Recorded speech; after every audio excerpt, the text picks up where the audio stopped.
आज काफ़ी समय के बाद जो एक हम रूटीन प्रेस इंटरेक्शन करते हैं जिसमें कि हम जो भी प्रोग्रेस या अचीवमेंट्स यूटी एडमिनिस्ट्रेशन की होती है वो हम लोगों से शेयर करते हैं, उनको इन्फॉर्म करते हैं, क्योंकि यूटी एडमिनिस्ट्रेशन जो है वो दिन रात गवर्नमेंट ऑफ इंडिया की ओवरऑल सुपरविज़न में लोगों की, लद्दाख के लोगों की बेहतरी के लिए काम कर रही है।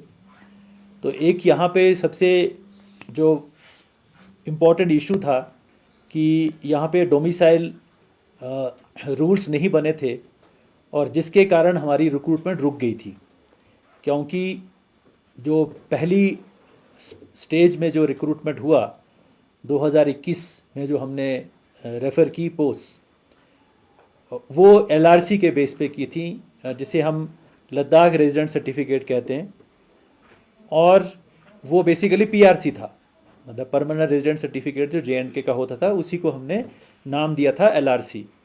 तो उस वक़्त एक गवर्नमेंट ऑफ इंडिया ने, क्योंकि रिक्रूटमेंट को जल्दी करना था, तो उन्होंने कहा कि आप एलआरसी के बेसिस पे रिक्रूटमेंट कर सकते हैं। लेकिन आपको जैसे मालूम है कि ये रेस्ट्रिक्टिव लॉ था पीआरसी का, जो कि कॉन्स्टिट्यूशनल अमेंडमेंट 35A जब रिमूव हुआ तो ऐसा सर्टिफिकेट जो है वो इशू नहीं किया जा सकता था कानूनी संवैधानिक तरीके से। तो वो एक टेम्परेरी मेजर था, लेकिन उस टेम्परेरी मेजर से हमारी रिक्रूटमेंट जो है नॉन गजेटेड की हुई, और उसमें जो नॉन गजेटेड की रिक्रूटमेंट है वो 3 जो रिक्रूटमेंट एजेंसी थी उनने की। एक तो जो हमारे डिस्ट्रिक्ट रिक्रूटमेंट बोर्ड्स हैं, क्योंकि हमारे अलग अलग दोनों ज़िलों में अपने अपने रिक्रूटमेंट बोर्ड हैं, कुछ रिक्रूटमेंट उन्होंने की जो डिस्ट्रिक्ट आर्डर की पोस्ट होती हैं। डिस्ट्रिक्ट आर्डर की वो पोस्ट होती हैं नॉन गजेटेड जहाँ पे कि दूसरे ज़िले का आदमी अप्लाई नहीं कर सकता। जैसे अगर कारगिल के डिस्ट्रिक्ट आर्डर की अगर कोई पोस्ट है, जैसे टीचर की अगर वहाँ पोस्ट है एजुकेशन डिपार्टमेंट में, तो उसके लिए लेह का आदमी अप्लाई नहीं कर सकता। वाइसी वर्सा, अगर लेह के डिस्ट्रिक्ट आर्डर टीचर की पोस्ट में अगर पोस्ट निकलती है तो उसमें कारगिल का जो आदमी है वो अप्लाई नहीं कर सकता। तो इसको हम डिस्ट्रिक्ट कार्डर पोस्ट कहते हैं नॉन गजेटेड। तो इनको भरा गया डिस्ट्रिक्ट रिक्रूटमेंट बोर्ड्स के थ्रू, जिसके चेयरमैन डिप्टी कमिश्नर होते हैं। और दूसरा हमने जो हमारी यूटी लेवल की पोस्ट होती हैं, डिस्ट्रिक्ट कार्डर तो होगी जो डिस्ट्रिक्ट कार्डर डिस्ट्रिक्ट के अंदर होती हैं, तो जो यूटी लेवल पोस्ट हैं वो हमने स्टाफ सिलेक्शन कमीशन से भरी। लेकिन उसमें भी कंडीशन ये रखी गई कि ये एलआरसी के बेसिस पे रिक्रूटमेंट होगा। सिमिलरली पुलिस का जो रिक्रूटमेंट हुआ वो भी एलआरसी के बेसिस पे हुआ। तो लगभग हमारी 3179 पोस्ट जो है नॉन गजेटेड की भरी गई, और वो एलआरसी के बेसिस पे भरी गई, जिसमें कि बाहर का एक भी शख्स जो है नहीं आ पाया। क्योंकि आपको सबको मालूम है कि पहले यूटी बनने से पहले तो जो एससी कैटेगरी की पोस्ट होती थी वो बाहर से लोग भरते थे। यहाँ पे बहुत सारे ऐसे मुलाजिम हैं हमारे जो कि उसके तहत लद्दाख में रिक्रूट हुए। लेकिन क्योंकि अब एलआरसी लगा दिया था, तो चाहे वो एससी भी होता लेकिन उसके पास एलआरसी नहीं था, तो उसकी भी रिक्रूटमेंट नहीं हुई। तो कहने का मतलब ये है कि जो 3179 यानी कि 3200 के करीब जो रिक्रूटमेंट नॉन गजेटेड की हुई वो 100% लद्दाख के यूथ की हुई। लेकिन फिर क्योंकि वो एक टेम्परेरी मेजर था, तो जो फर्दर रिक्रूटमेंट जो है वो रुक गई, क्योंकि डोमिसाइल हमारे पास रूल नहीं थे। क्योंकि कॉन्स्टिट्यूशन ये कहता है कि हर एक भारतीय को कहीं भी जाके बसने की इजाज़त है। अगर मुझे साउथ में बसना है मैं साउथ में बस सकता हूँ, नॉर्थ ईस्ट में बसना है मैं वहाँ बस सकता हूँ, नॉर्थ ईस्ट का आदमी साउथ में बस सकता है, पंजाब में मुझे बसना है, मेरे डिसीजन लिया वो हिंदुस्तान का पार्ट है, भारत का पार्ट है, मैं वहाँ बस सकता हूँ। लेकिन वहाँ मुझे अपना जो है ये बसने की जो मेरी इंटेंशन है वो मुझे बतानी पड़ती है कि मुझे एक मिनिमम पीरियड वहाँ पे लॉफुली रहना पड़ता है, जिसे हम मिनिमम पीरियड कहते हैं लॉफुल रेजिडेंस का, जिसकी बेसिस के ऊपर आप उसको डोमिसाइल का सर्टिफिकेट देते हैं। उस डोमिसाइल सर्टिफिकेट के बेसिस पे फिर आप वहाँ पे या चाहे वो कॉलेजेस में एडमिशन ले सकते हैं या नौकरी में आप अप्लाई कर सकते हैं, जिसको हम डोमिसाइल। कॉन्स्टिट्यूशन कहता है कि ये जो चीज़ है ये रीजनेबल रिस्ट्रिक्शन है, आपको डोमिसाइल लॉ होना चाहिए। तो इसलिए फिर ये बात चली कि डोमिसाइल यहाँ के लिए जो रूल होगा वो कैसे हो। तो काफ़ी डिस्कशन के बाद काफ़ी डिस्कशन के बाद रिप्रेजेंटेटिव जो यहाँ के जो रिप्रेजेंटेटिव लद्दाख की, आपको सबको मालूम है कि एक high powered committee government of India ने बनाई जिसके ऊपर ये कॉन्स्टिट्यूशनल सेफगार्ड्स के ऊपर बातचीत चलती रहती है। तो उसमें ये तय हुआ कि हम यहाँ पे जो डोमिसाइल रूल लाएंगे, लेकिन उसमें एक एक्सेप्शन जो ये की गई कि यहाँ का जो डोमिसाइल का जो लॉफुल रेजिडेंस का जो पीरियड है वो एक पर्टिकुलर डेट से शुरू होगा, क्योंकि 15 साल का पीरियड है। लेकिन JNK में जब डोमिसाइल रूल आए, डोमिसाइल लॉ आया, तो वहाँ अगर कोई आदमी 15 साल लॉफुली रह रहा था तो उसको इमीडिएटली डोमिसाइल सर्टिफिकेट मिल गया। लेकिन लद्दाख क्योंकि एक ऐसी जगह है, फार फ्लंग है, और यहाँ की जो एक यूनिक इसका हिस्ट्री है और यूनिक सिचुएशन है, तो इसमें ये तय हुआ कि जो 15 साल का पीरियड होगा वो कट ऑफ डेट उसका जो शुरू होगा वो 31 अक्टूबर 2019 से शुरू होगा, जब ये यूटी एग्जिस्टेंस में आई थी। तो इसका कहने का मतलब ये हुआ कि 15 साल जो है वो अगर कोई आदमी बाहर का है जो यहाँ का पुराना आदमी नहीं है, ये लद्दाख का LRC नहीं है, वो एलिजिबल होगा 31 अक्टूबर 2034 को। पहला सर्टिफिकेट बाहर वाले को 31 अक्टूबर 2034 को मिलेगा।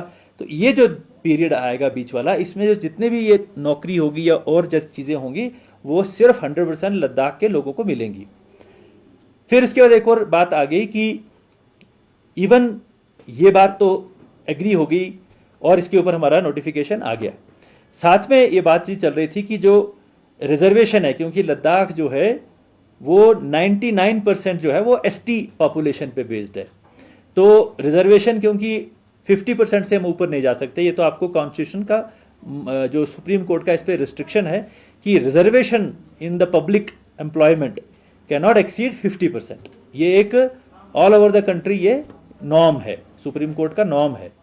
और हमारा JNK रिजर्वेशन एक्ट 2004 जो है उसमें भी ये प्रोविजन है कि आप 50% से ज़्यादा रिजर्वेशन किसी एक कैटेगरी के लिए नहीं रख सकते हैं, या एक दो कैटेगरी की मतलब रिजर्वेशन ही आप जो है 50% से ऊपर नहीं जा सकते पब्लिक एम्प्लॉयमेंट में। ये JNK में आज भी यही एक्ट है। तो फिर गवर्नमेंट ऑफ इंडिया ने एक ऐतिहासिक कदम लिया और उन्होंने ये जो रिजर्वेशन है JNK रिजर्वेशन एक्ट 2004 इसको अमेंड किया रेगुलेशन के थ्रू, प्रेसिडेंशियल रेगुलेशन के थ्रू, और रिजर्वेशन को हमारे लद्दाख में 50% से ऊपर ले जाके 85% कर दिया। पहले जैसे हमारी यूटी बनी तो उस वक्त हमने क्या किया कि JNK का जो रिजर्वेशन एक्ट था वो 50% का लिमिटेशन लगाता था। तो इसलिए हमने क्या किया, हमने अपनी रिजर्वेशन जो है वो 45% ST कर दी, 4% ALC और 1% SC कर दी, तो 50% हो गया। फिर अब जो हुआ है, जो अभी जो गवर्नमेंट ऑफ इंडिया ने किया है कि ये 50% नहीं, अब ये हो गया 85%, यानी कि अब ST की रिजर्वेशन 80% है, 4% LAC और 1% SC का इंटैक्ट है। तो मतलब ये है कि अगर 100 पोस्ट आप एडवर्टाइज करते हैं तो उसमें से 85 जो है वो रिजर्व है for 3 categories, 80% for the ST which is the 99% population of Ladakh, और ALC 4%, वो भी सारे बॉर्डर पे लोग हैं, वो भी सारे मोस्टली ST हैं, वो भी ऑलमोस्ट 99, आप जानते हैं 99% वो भी ST हैं। तो 84% ST हो गया, SC रह गया 1% जो यहाँ पे है ही नहीं, बेसिकली वो पॉपुलेशन यहाँ पे बहुत कम है या है ही नहीं। इसके बाद एक और बात हुई कि ये 85% तो इनके लिए रिजर्व हो गई। अब जो EWS कैटेगरी है, जिसे हम इकोनॉमिकली वीकर सेक्शन कैटेगरी कहते हैं, उस इकोनॉमिकली वीकर सेक्शन कैटेगरी में ये लाजमी है, EWS का सर्टिफिकेट सिर्फ उस आदमी को मिल सकता है जो नॉन SC और नॉन ST होता है। यानी कि EWS एक कैटेगरी का इसलिए बनाई गई गवर्नमेंट, ये कॉन्स्टिट्यूशन में अमेंडमेंट करके लाई गई कि ST को तो रिजर्वेशन मिल गई, SC को तो रिजर्वेशन मिल गई, लेकिन अगर कोई नॉन SC और नॉन ST है लेकिन गरीब है तो उसको भी रिजर्वेशन होनी चाहिए। तो इसके लिए EWS का जो लॉ आया है, लॉ जो है आया, तो लाजमी है कि जो EWS होगा ही has to be non SC and non ST, लेकिन इसका रिजर्वेशन 10% है। तो हमने देखा कि हमारे यहाँ नॉन SC और नॉन ST पॉपुलेशन जो है बहुत कम है।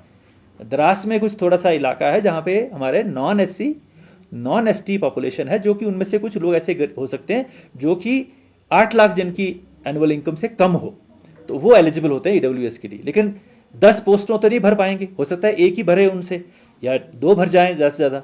तो फिर ये 8 पोस्टों का क्या होगा? गवर्नमेंट ऑफ इंडिया में ये रूल है, डीओपीटी का ये रूल है कि आपको ये उसी साल में दूसरी बार इसको एडवर्टाइजमेंट करनी पड़ती है, और अगर आपको दूसरी बार भी नहीं कोई मिलता है, फिर आप इसको डी रिजर्वेशन एक नॉर्म के तहत कर सकते हैं।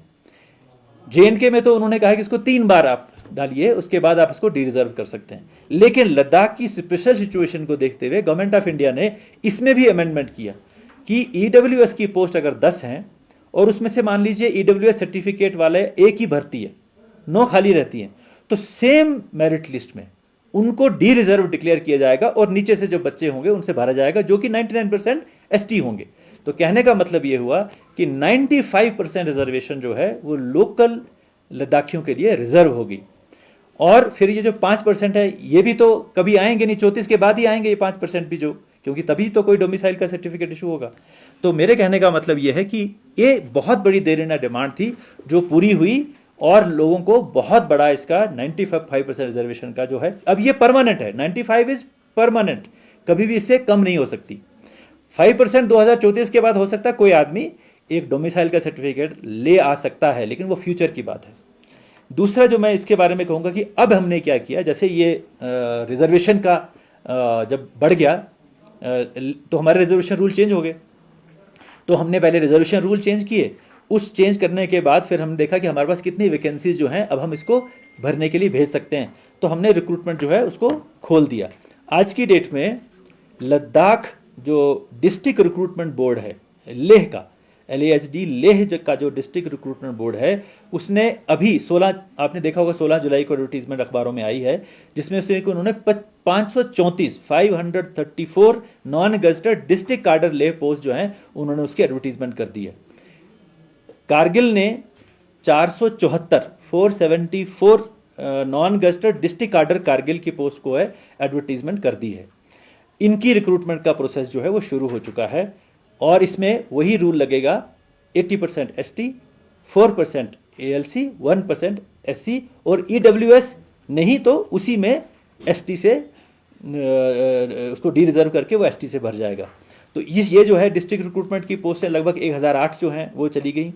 उसके बाद जो हमारी यूटी लेवल की नॉन गजटेड पोस्ट हैं, जो कि हमने पहले स्टाफ सिलेक्शन कमीशन से भरवाई थी, अब स्टाफ सिलेक्शन कमीशन ने कहा कि अब हम फर्दर आपकी रिक्रूटमेंट नहीं करेंगे, तो हमने अपना एक Ladakh subordinate services staff selection board बनाया है जो मेरी सदारत में है, मैं उसको चेयर करता हूं, और वो भी हमने अब वो फंक्शनल हो गया। हमने अपनी 377 पोस्ट जो हैं वो Ladakh subordinate services staff selection board को रेफर हो चुकी हैं, और हम उसकी रिक्रूटमेंट की तैयारी जो है, रिक्रूटमेंट का प्रोसेस जो है हमने वो शुरू कर दिया है।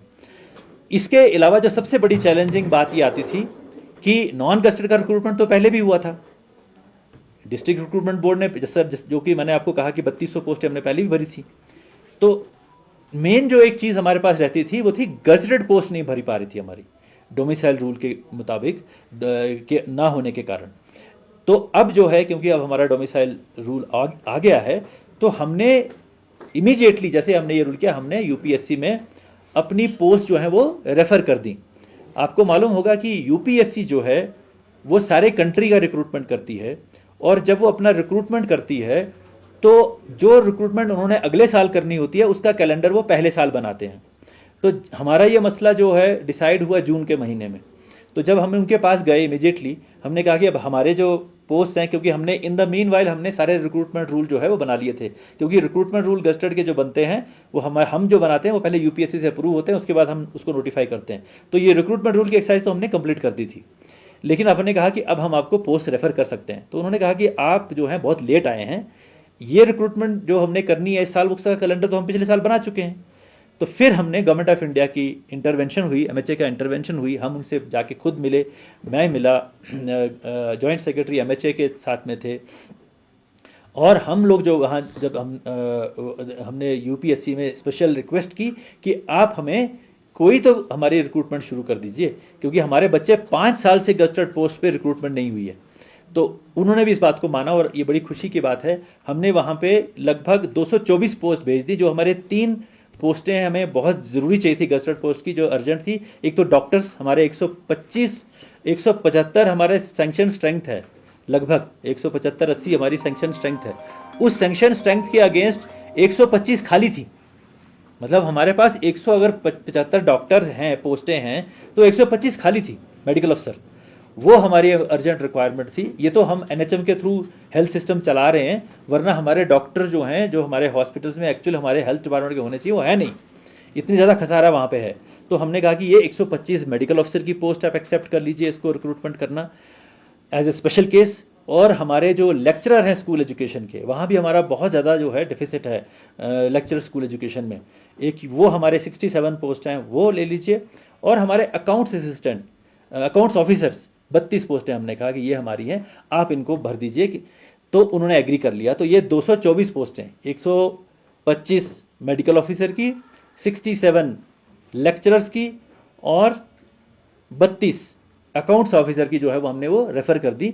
और ये बड़ी खुशी की बात है, कल ही यूपीएससी ने लेक्चरर्स की पोस्ट का एडवर्टीजमेंट भी कर दिया। अब वो सब्जेक्ट वाइज उसका एडवर्टीजमेंट कर रहे हैं। तो उन्होंने हमें कहा था कि इस महीने के एंड में, लेकिन उन्होंने इस महीने के शुरू में ही कर दिया। तो ये भी एक बहुत बड़ी अचीवमेंट है। फिर उसके बाद लोगों की ये, बच्चों की ये डिमांड थी कि 5 साल रिक्रूटमेंट नहीं हुई है, तो ये 5 साल का एज का हमको रिलैक्सेशन मिलना चाहिए। क्योंकि कुछ लोग तो मान लीजिए 2019 में ही अपनी ओवर एज के पास पहुंच चुके होंगे। तो इसलिए अक्रॉस द बोर्ड हमने 5 साल का एज रिलैक्सेशन जो है हर एक आदमी को, हर एक कैंडिडेट को दिया, जो आज की डेट में जो रिक्रूटमेंट में जाना, जो रिक्रूटमेंट के लिए अप्लाई करना चाहता है। इसके लिए हमारा सिस्टम जो है सारा कंप्यूटराइज्ड है। पोर्टल पे सारा हमें एप्लीकेशंस आ गई हैं। और लगभग मेरी जो नॉलेज है कि हमारा एलएसएसबी के ऊपर भी कम से कम 1500 के करीब या 1500 से ज़्यादा जो हैं एप्लीकेशन आ चुकी हैं।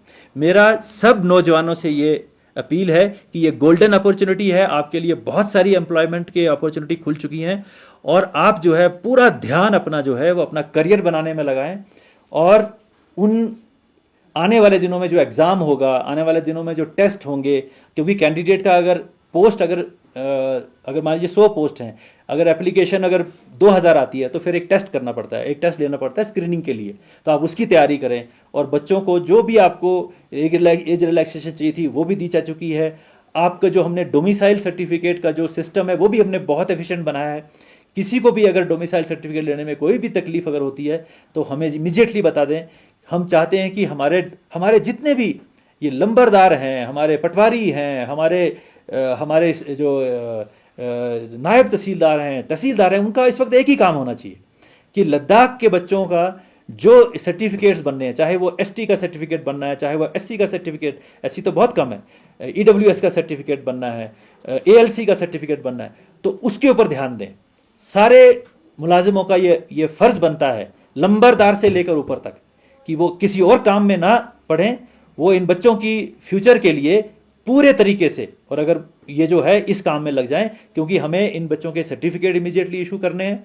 एएलसी का हमने नोटिफिकेशन कर दिया। आपको मालूम होगा कि हमने जो 4% रिजर्वेशन जो है वो एएलसी की हमने की हुई है, तो वो भी पहले हमने नोटिफाई नहीं की थी, तो वो भी हमने नोटिफाई कर दिया। अब हमको मालूम है कि कौन कौन से गांव जो हैं वो लेह में या कारगिल में एएलसी में आए हैं, तो वो एक एडिशनल रिजर्वेशन जो है, हालांकि लोग सारे जो हैं वो एसटी हैं, लेकिन वो उनको ऑप्शन लेना है।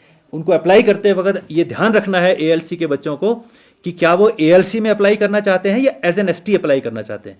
तो ये भी हमने बार बार लोगों को भी समझाया, बच्चों को भी समझाया, you can apply only under 1 category. ये रिजर्वेशन रूल कहता है कि आप 2 कैटेगरी के अंडर अप्लाई नहीं कर सकते। तो जितने भी बच्चे एएलसी वाले हैं, वो अगर उनको ये लगता है कि हमें एएलसी में ज़्यादा अच्छा ब्राइटर चांस है, तो सिर्फ वो एएलसी का भरें, एएलसी में कैटेगरी में एप्लीकेशन दें। अगर बाकी उनकी मर्जी है, एसटी तो वो है ही। तो ये जो है हमारा इस वक्त सारी एडमिनिस्ट्रेशन का ध्यान जो है वो यहाँ के यूथ के फ्यूचर के लिए, उनके रिक्रूटमेंट के लिए, और रिक्रूटमेंट हम इंश्योर कर रहे हैं कि वो free, fair, transparent, time bound हो, ताकि ये जो बच्चे जो हैं इनको अपना रिक्रूटमेंट मिले।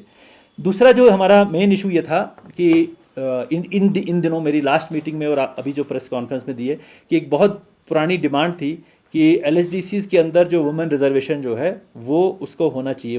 वो भी गवर्नमेंट ऑफ इंडिया ने एक रेगुलेशन प्रोमलगेट करके वुमेन को 1/3 रिजर्वेशन जो है वो दी है, क्योंकि पीआरआई इंश्योर की और उसका ये भी एक बहुत बड़ी वुमेन एम्पावरमेंट का जो है स्टेप है। दूसरा जो एक इसमें भी एक और हमने एक जो गवर्नमेंट ऑफ इंडिया ने एक और चीज़ की कि यहाँ हमारे यहाँ पे ऑफिशियल लैंग्वेजेस जो थी वो नोटिफाइड नहीं थी कि यहाँ पे कौन कौन सी लैंग्वेज जो है वो ऑफिशियल लैंग्वेजेस है। ऑफिशियल लैंग्वेज वो होती है जिसके तहत आप दफ्तरी कार्य काम जो है या सरकारी काम जो है वो कर सकते हैं। तो इसलिए एक प्रपोजल पहले गया कि यहाँ पे हिंदी इंग्लिश उर्दू तो पहले से ही है, हिंदी इंग्लिश तो CBSE में होती है, उर्दू हमारी स्टेट लैंग्वेज पहले से थी अर्स्टवाइल JNK में, तो हिंदी इंग्लिश उर्दू के टीचर भी हमारे पास थे और वो हमारा पहले से ये लैंग्वेज हम बच्चों को पढ़ाते थे। लेकिन बोधी जो भोटी लैंग्वेज है जिसे हम भोटी कहते हैं और पुर्गी जो है ये हमारी ऑफिशियल लैंग्वेजेस नहीं थी। तो इसलिए गवर्नमेंट ऑफ इंडिया ने अब हमारे यहाँ 5 लैंग्वेज ऑफिशियल लैंग्वेज डिक्लेयर कर दी। ये भी एक बहुत बड़ा अचीवमेंट है क्योंकि इससे हमारी भोटी और पुर्गी लैंग्वेज को की जो प्रमोशन में उसके लिटरेचर में बहुत जो है उसको हम प्रिजर्व करेंगे, उसको प्रमोट कर सकते हैं। और जैसे ही ऑफिशियल लैंग्वेज डिक्लेयर होगी तो जाहिर बात है कि हम अब CBSE में, क्योंकि हमने भोटी के टीचर तो लगा दिए, क्योंकि लगभग आपको मालूम होगा कि 350 भोटी के टीचर जो हैं वो समग्र शिक्षा में लग गए हैं। लेकिन पुर्गी का भी हम जल्द से जल्द स्टैंडर्डाइजेशन करेंगे उसका भी, क्योंकि भोटी के तो कोर्सेज मिलते थे। आप CIBS से भोटी का डिग्री ले सकते हैं, आप नालंदा से भोटी की डिग्री ले सकते हैं, लेकिन अभी कोई पुर्गी का ऐसा कोई इंस्टीट्यूशन या ऐसा कोई अभी सिलेबस नहीं है। हमारा जो academy of art cultural language है उसकी यही कोशिश है कि हम पुर्गी में भी उसी लेवल का जो है वो सर्टिफिकेशन या कोर्स शुरू करें ताकि हम उसको भी पढ़ाना जो है स्कूलों में शुरू करें। इसके अलावा जो लैंग्वेजेस रहती हैं जो ऑफिशियल लैंग्वेजेस नहीं हैं लेकिन वो यहाँ बोली जाती हैं, जैसे कुछ लैंग्वेज जिसको हम ब्रोक्सतात कहते हैं या शीना है, जिस दार्दी भी कहते हैं, तो वो लैंग्वेज भी यहाँ बोली जाती हैं। तो हम उसको भी प्रमोट करने के लिए academy of art cultural languages के थ्रू पूरी कोशिश करेंगे, क्योंकि ये लैंग्वेजेस हमारी धरोहर हैं, they are our, it is our heritage, historical है, कल्चरल हेरिटेज है। और ये हमारे लिए गर्व की बात है कि हमारे यहाँ इतनी पुरानी लैंग्वेजेस जो हैं बोली जाती हैं। तो हमारा पूरा फ़र्ज़ बनता है कि हम इनको सहेज के रखें, इनको प्रिजर्व करें, क्योंकि लैंग्वेजेस अगर ना बोली जाए तो ख़त्म हो जाती हैं। तो दुनिया में ऐसी बहुत सारी लैंग्वेजेस जो थी एक टाइम में बहुत बोली जाती थी, मगर अब उनको कोई नहीं बोलता है और वो ख़त्म भी हो चुकी है, उनका लिटरेचर भी नहीं है। लेकिन वो लैंग्वेज अभी भी जिंदा है जो बोली तो नहीं जाती, लेकिन जिसमें लिटरेचर है, जिसमें स्क्रिप्चर्स हैं, जिसमें जो अभी बोली जाती है, जो अभी जिसको हम जान सकते हैं। तो ये एक बहुत बड़ा स्टेप जो है वो अभी हुआ है जब मेरे लास्ट। दूसरा, स्पोर्ट्स को प्रमोट करने के लिए हमने लद्दाख स्पोर्ट्स पॉलिसी जो है वो डिक्लेयर की है। पहले क्या होता था कि अगर आप इंटरनेशनल इवेंट पे पार्टिसिपेट कर रहे हैं, नेशनल इवेंट पे पार्टिसिपेट कर रहे हैं, स्टेट लेवल पे पार्टिसिपेट कर रहे हैं, तो क्या उसका अवार्ड होगा, क्या उसका रैंक मिलेगा उसको, वो तय नहीं था। वो अब हमने तय कर दिया है कि अगर आप इंटरनेशनल जा रहे हैं अवार्ड में, तो एक तो कैश अवार्ड का उसमें प्रोविज़न है कि आपको इतना कैश अवार्ड जो है वो मिल सकता है, जिससे कि हम प्रमोट करना चाहते हैं कि जो हमारी जो स्ट्रेंथ है, जो हमारी जो यहाँ जैसे आइस हॉकी हमारा यहाँ स्ट्रेंथ है, आर्चरी एक स्ट्रेंथ है, पोलो हमारा स्ट्रेंथ है।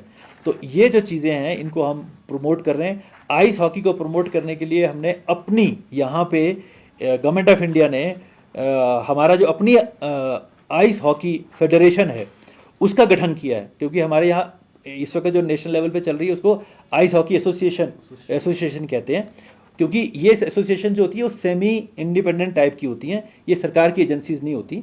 ये प्रमोट करने के लिए इसको हम स्पोर्ट्स प्रमोशन ऑर्गेनाइजेशंस कहते हैं, SPOs कहते हैं, NSPOs कहते हैं नेशनल लेवल पे। तो हम वो जो ऑर्गेनाइजेशन है वो government of India ministry of जो स्पोर्ट्स है वो रजिस्टर करती है।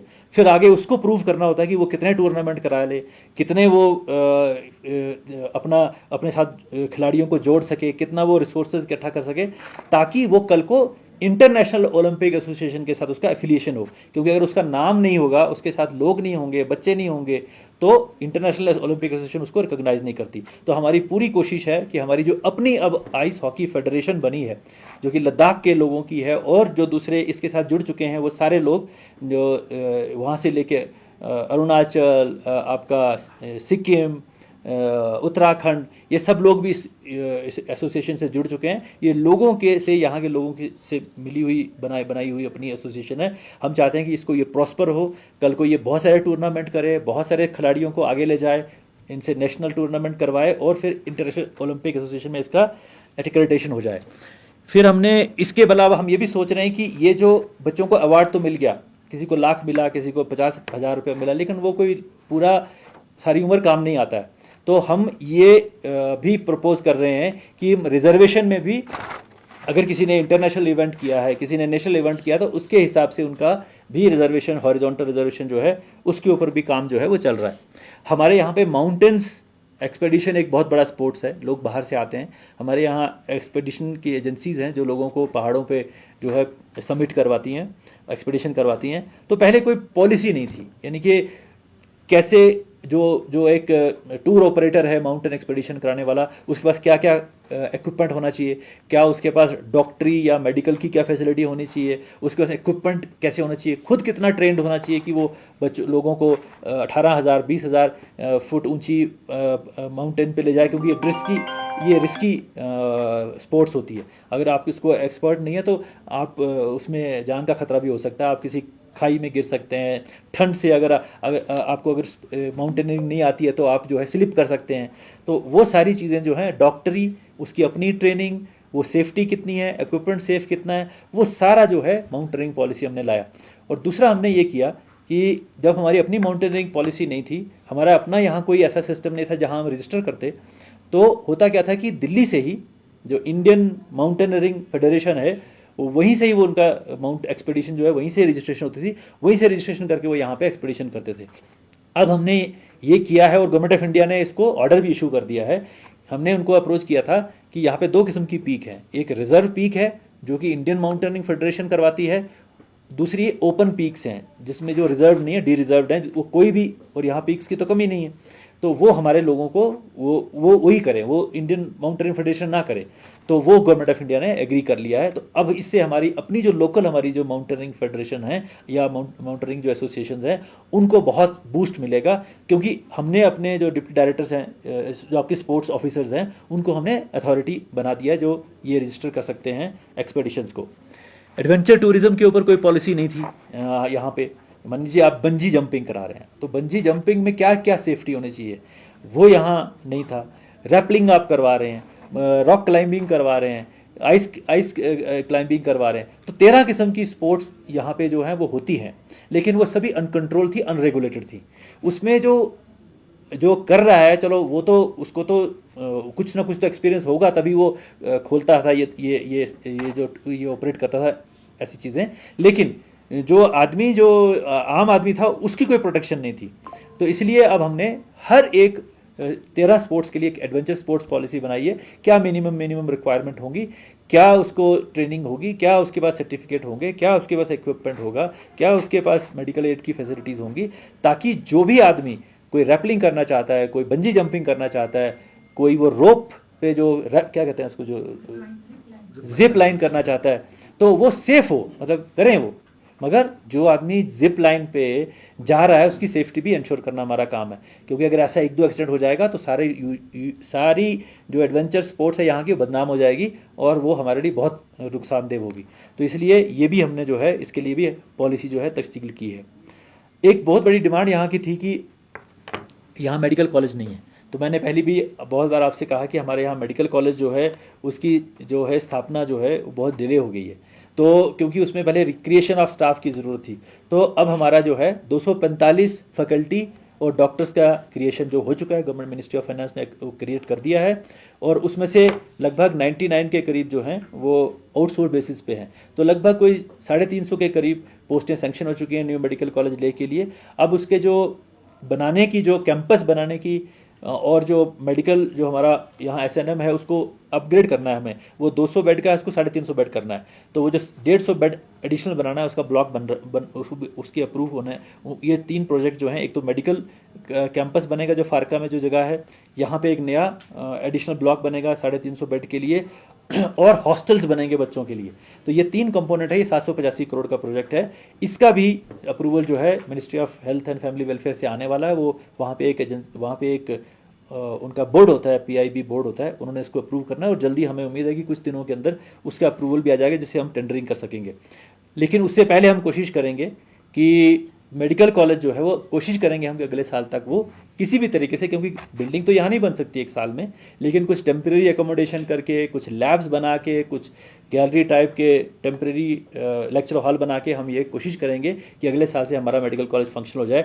जब मैं principal secretary health and medical education JNK में था तो 5 मेडिकल कॉलेज की हमने पूरी इस तरह से तैयारी की थी, क्योंकि बिल्डिंग्स तो अभी भी बन रही हैं वहाँ पे, लेकिन क्लासेस वहाँ पे 5 साल से शुरू हैं। तो मेरे कहने का मतलब ये है कि मेन चीज़ इसमें फैकल्टी होती है, बिल्डिंग तो आप कहीं भी हायर भी कर सकते हैं। तो ये एक बहुत बड़ी अचीवमेंट है कि हमारा मेडिकल कॉलेज बना है।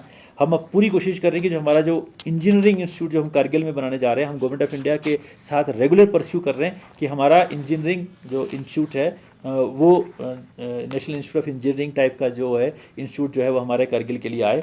हमारी लद्दाख यूनिवर्सिटी जो है वो काफ़ी तेज़ी से जो है उसके ऊपर काम हो रहा है। सेंट्रल यूनिवर्सिटी का जो हमारी यहाँ सेंक्शन हुई है, उसकी बड़ा इशू था कि वो उसका कैंपस कहाँ बने। तो आपको मालूम होगा कि खलसी में वो बन रहा है, उसके ऊपर हम सड़क और पानी का अरेंजमेंट जो है अभी चल रहा है, उसके ऊपर वो सड़क बड़ी तेज़ी से बन रही है, पानी का प्रोजेक्ट जो चल रहा है, और उसके ऊपर हमने एक और काम किया क्योंकि वो हाइट के ऊपर वहाँ हवा बहुत चलती है। तो हम कोशिश कर रहे हैं, हमने वहाँ पे एक टावर जो है सोलर इसका विंड मास्ट जो है वो आई थिंक लग चुका है, उस विंड मास्ट लगाएंगे ताकि वहाँ पे जो है हम विंड एनर्जी हार्नेस करके वो कॉम्प्लेक्स जो है पूरा जो है वो ग्रीन विंड एनर्जी से जो हम कोशिश करेंगे और सोलर एनर्जी को टैप करने की कोशिश करेंगे, क्योंकि विंड जो है वो रात को ज़्यादा होती है और सूरज की रोशनी दिन को होती है। तो अगर सोलर और विंड का कॉम्बिनेशन हो जाए तो इसका मतलब कि आपको 24 घंटे वहाँ से पावर मिल सकती है और वो सारा कॉम्प्लेक्स जो है अपनी नीड्स जो है वहीं से पूरी कर सकता है। हम कारगिल में हमारी पूरी कोशिश है कि जो डिस्ट्रिक्ट हॉस्पिटल है वो और बड़ा हो, क्योंकि अभी उसकी सैंक्शन स्ट्रेंथ 100 है। हमने उसका एक एडिशनल ब्लॉक जो है 65 करोड़ से बन रहा है, लेकिन ब्लॉक तो हम बना देंगे, बेड भी लगा देंगे, लेकिन असली चीज़ है कि डॉक्टर्स, स्पेशलिस्ट और पैरामेडिकल स्टाफ, ये वहाँ सिर्फ 100 बेड सैंक्शन स्ट्रेंथ के हिसाब से है। हमने अभी प्रपोजल गवर्नमेंट ऑफ इंडिया को भेजा है कि इसको 200 बेड का कर दीजिए, क्योंकि मुझे पूरी उम्मीद है, जो अभी थिंकिंग चल रही है नेशनल लेवल के ऊपर कि हर डिस्ट्रिक्ट को एक मेडिकल कॉलेज होना चाहिए। तो हमें पूरी उम्मीद है कि फ्यूचर में हमारे पास ये ऑलरेडी इतना बड़ा इंफ्रास्ट्रक्चर हम क्रिएट कर लेंगे, लेकिन हम 200 का तो हम पूरा चाहते हैं कि 200 बेड तो होना चाहिए, क्योंकि लेह वाला जो है वो 200 बेड का है। तो जब कारगिल का बना था उस वक्त 100 बेड का बनाया गया था। उसके लिए भी हमने स्टाफ के लिए गवर्नमेंट ऑफ इंडिया को जो है प्रपोजल जो है भेज रहे हैं, उसको फॉलो अप कर रहे हैं। बाकी आपने जैसे आपको मालूम है कि पश्मीना यहाँ का एक बहुत बड़ा, जो मैंने पहले भी एक बार बताया आपको कि डीहेयरिंग प्लांट हमने यहाँ मिनिस्ट्री ऑफ टेक्सटाइल्स ने हमें दिया था, जिसकी कीमत 10.5-11 करोड़ के करीब है। वो यहाँ मशीनरी आ गई थी, वहाँ पड़ी थी हमारे यहाँ लेह के इंडस्ट्रियल एस्टेट के अंदर, मगर वो फंक्शनल नहीं हो पा रही थी, क्योंकि जो उसको फंक्शनल करने के लिए जो टेक्निकल टीम चाइना से आनी थी, वो टेक्निकल टीम चाइना से नहीं आ पाई, क्योंकि पोस्ट गैल्वन वीज़ा देने में कुछ दिक्कतें आई। तो वो चाइना के लोग जो एक्सपर्ट्स आने थे इस मशीन को इंस्टॉल करने के लिए, वो नहीं आ पाए। तो हमने लगातार इसको परस्यू किया, पहले कि ये कोशिश की कि चाइना हमारी अपनी एम्बेसी के थ्रू हम उन एक्सपर्ट्स को जो है वीज़ा दिलवा दें। फिर हमने, जब वो पॉसिबल नहीं हुआ, तो फिर हमने यहाँ से एक्सपर्ट तैयार किए और उस चाइना की जो कंपनी है और मिनिस्ट्री ऑफ टेक्सटाइल से मिलके हमने यहाँ से लोग भेजे वहाँ ट्रेन करने के लिए, जो वहाँ पे 1-2 महीने ट्रेन होके आए, वो वापस आए, हमारे लोग थे वो, उन्होंने आके ये इंस्टॉल किया और आज ये बहुत ही अच्छी तरीके से ये मशीन जो है डीहेयरिंग प्लांट चल रही है, जो कि हमारा जितना भी यहाँ पश्मीना पैदा होता है 45 मीट्रिक टन्स, उस सब को प्रोसेस करने की, डीहेयर करने की और उसमें से फाइन पश्मीना निकालने की कैपेसिटी इस मशीन के अंदर है। और ये मशीन जो है हम लद्दाख के जितने भी पश्मीना गोट या पश्मीना कोऑपरेटिव है उसके साथ मिलकर चलाना चाहते हैं, क्योंकि वो इसमें उनकी स्टेक होनी चाहिए इसको चलाने में, क्योंकि सरकारी मुलाजिम की तो स्टेक नहीं होगी ना कि वो दिन रात चले, खराब ना हो। तो स्टेक तो उसकी है कि जिसका वहाँ पे जो रॉ वूल जो है वो वहाँ फिनिश हो रही है या वहाँ डीहेयर हो रही है। तो इसलिए हम कह रहे हैं कि उनको साथ मिलिए, वो खुद डिटरमिन करें कितना आपने इसका फीस लेनी है, ताकि जो बिजली के खर्चे या पानी का खर्चा जो है या दूसरा ऑपरेशनल कॉस्ट जो है वो निकलाएं। क्योंकि जब तक ये कॉस्ट आप मीट नहीं करोगे तो कभी कभी बिजली का बिल इतना हो जाएगा, बिजली कट जाएगी। क्योंकि ऐसा तो रूल नहीं ना कहीं कि आप बिजली का बिल नहीं पे करो तो आपकी बिजली नहीं कटेगी, चाहे वो गवर्नमेंट मेरा ही अपना दफ्तर हो या कोई भी हो, पेमेंट तो करनी है। तो इसलिए हमने एक मॉडल बनाया है कि आप जो है वो लोगों के साथ मिलके हम उसको पश्मीना की गोट्स की पॉपुलेशन को प्रमोट करने की हम पूरी कोशिश कर रहे हैं। कराकुल शीप जो कि कारगिल में बहुत लोग उसको पालते हैं, तो उसको भी हम कोशिश कर रहे हैं उसकी पॉपुलेशन डबल हो। हमारे यहाँ पे लगभग 2 लाख के करीब शीप की पॉपुलेशन है, 3 लाख के करीब गोट की पॉपुलेशन है। तो ये जो शीप की पॉपुलेशन है वो ज़्यादातर करगिल में है, 1.5 लाख के करीब या 1,40,000 वहाँ है। हमारे यहाँ पे गोट ज़्यादा है, 2 लाख यहाँ है, 1 लाख कारगिल में, और करगिल में भी शायद जानसकर साइड पे ज़्यादा होगी वो। तो वहाँ पे जो है वो शीप के लिए बहुत मुफीद है वो कारगिल का जो क्लाइमेट है। और शीप 2 काम के लिए आती है, एक तो मीट पर्पजेज़ के लिए और वूल के लिए। तो इन दोनों के लिए हम कोशिश कर रहे हैं। कहते हैं काराकुल जो है पहले भी एक बार इंट्रोड्यूस की थी जो सक्सेसफुल रही थी, तो हम इसको रिवाइव करने की कोशिश कर रहे हैं कि यहाँ पे भी काराकुल में या तो हम वहाँ से वो जो उनके रैम्स होते हैं या जानवर कुत्ते होते हैं उनको इंपोर्ट करें, या फिर वहाँ से हम कोई ऐसा तरीका आर्टिफिशियल इंसेमिनेशन का वो प्लांट यहाँ पे लगवाएं, ताकि हम काराकुल शीप को जो है उसको रिवाइव और रिस्टोर करें, उनकी पॉपुलेशन जो है वो बढ़ जाए। क्योंकि ये हमारे लिए बहुत इंपॉर्टेंट है, क्योंकि पश्मीना 45 मीट्रिक टन यहाँ होता है। तो अगर ये पॉपुलेशन गोट की 3 लाख ही रही तो हम 45 मीट्रिक टन पे अटक जाएंगे। और अगर हम इसकी पॉपुलेशन को बढ़ा पाए तो हम इसको और बढ़ा सकते हैं, क्योंकि अब कैपेसिटी हमारे पास हो गई है, डिमांड बहुत है इसकी। पश्मीना है तो आप अगर कितने भी पैदा करोगे तो इसकी डिमांड बहुत है। दूसरा फिर हमने इसमें क्या किया कि चलो अब पश्मीना गोट तो जितनी होनी है उतनी उसको फ्यूचर में लोग जो हैं वो नंबर कैसे बढ़ेगा। लेकिन इसमें क्या होता था, हमने देखा कि जब ये किडिंग होती है, जब ये बच्चे पैदा होते हैं गोट के या इवन शीप के, तो गोट में क्या होता है कि इनकी किडिंग जनरली होती है जनवरी और फरवरी के महीने में। मानी कि जो बच्चा पैदा होता है गोट का, ये जनवरी और फरवरी के महीने में होता है, जबकि सबसे ज़्यादा सर्दी होती है। और जनरली इनकी मोर्टेलिटी हमने देखा इस सर्दी के कारण ये कोई 40% भी मोर्टेलिटी गई है। यानी कि अगर आपके यहाँ पे 40,000 किड पैदा हो रहे हैं नए, उसमें से कई बार तो 30,000 जो है वो ठंड के कारण जो है उनकी मौत हो जाती थी, तो उससे भी पॉपुलेशन कम हो रही थी। तो हमने क्या जो हमारे जो पहले वाले HLG साहब थे उन्होंने एक स्कीम उन्होंने डिवाइस करवाई कि लोगों से हमने पूछा कि इन बच्चों को कैसे बचाया जाए, क्योंकि ये पॉपुलेशन अगर बच गई तो कल को ये शीप गोट बनेगी, ये भी पश्मीना पैदा करेगी। तो उन्होंने कहा जी इसके लिए आप एक स्पेशल हमें पेन दीजिए, मतलब गोट बॉक्स दे दीजिए जो कवर हो, जिसके अंदर ठंड ना जा पाए, तो उसके अंदर अगर हम ये बच्चा रखेंगे तो ये बच जाता है। तो उसके बाद फिर हमने वो गोट किड पेन्स बनवाए, लगभग 1500 के करीब जो है, 1300 कुछ 1400 के करीब हमने वो बांट चुके हैं। लगभग एक की कीमत जो है पहले वाले की तो 30,000 के करीब थी, इस नया मॉडल जो हमने बनाया उसकी 40,000 है। वो हमने उनसे बात करके उसको और फाइन अच्छा बनाया। तो ये जो हमने उनको दिए, और इसमें सुन के आपको बहुत अच्छा लगेगा कि 25 to 40% पिछली ऐसा सीज़न जो पिछली बार गया 2024-25 की सर्दियां जो गई, ये हम 20-21 से कंपेयर कर सकते हैं, बिकॉज उस वक्त भी सर्दी ऐसी ही थी। तो उस वक्त मोर्टेलिटी 40% थी, तो इस साल मोर्टेलिटी जो है वो 10% है। तो कितना फ़र्क हुआ, 30% जो है वो पॉपुलेशन जो है उनकी बच गई। मतलब 40,000 बच्चे पैदा होते उसमें 30,000 बच गए। तो ये हमारा मैसिव जो है ड्रामेटिक, या जिसे हम कहते हैं कि एक सब्सटेंटिव जो है वो उसमें मोर्टेलिटी में, किड्स की मोर्टेलिटी में कमी आई है, जो हमारी पॉपुलेशन बढ़ाएगी आने वाले टाइम में। दूसरा हमारे यहाँ पे एक बहुत बड़ा प्रोजेक्ट जिसके बारे में मैं ज़रूर मेंशन करना चाहूँगा, वो है हमारा 11 गीगावाट का पांग सोलर प्रोजेक्ट। तो ये पांग में पांग तो हम उसको नाम सिर्फ देते हैं क्योंकि पांग आखिरी स्टेशन है। बेसिकली ये शुरू हो जाता है खरनाक से, जैसे आप टगलंगला क्रॉस करते हैं तो वहाँ खरनाक का इलाका है, दिब्रिंग का इलाका है। तो पांग खरनाक दिब्रिंग से लेते हुए वो बहुत बड़ा एक मेडो का इलाका आता है जहाँ चरागाह है हमारी, और एंड में पांग आता है, फिर पांग से नीचे नाला आता है।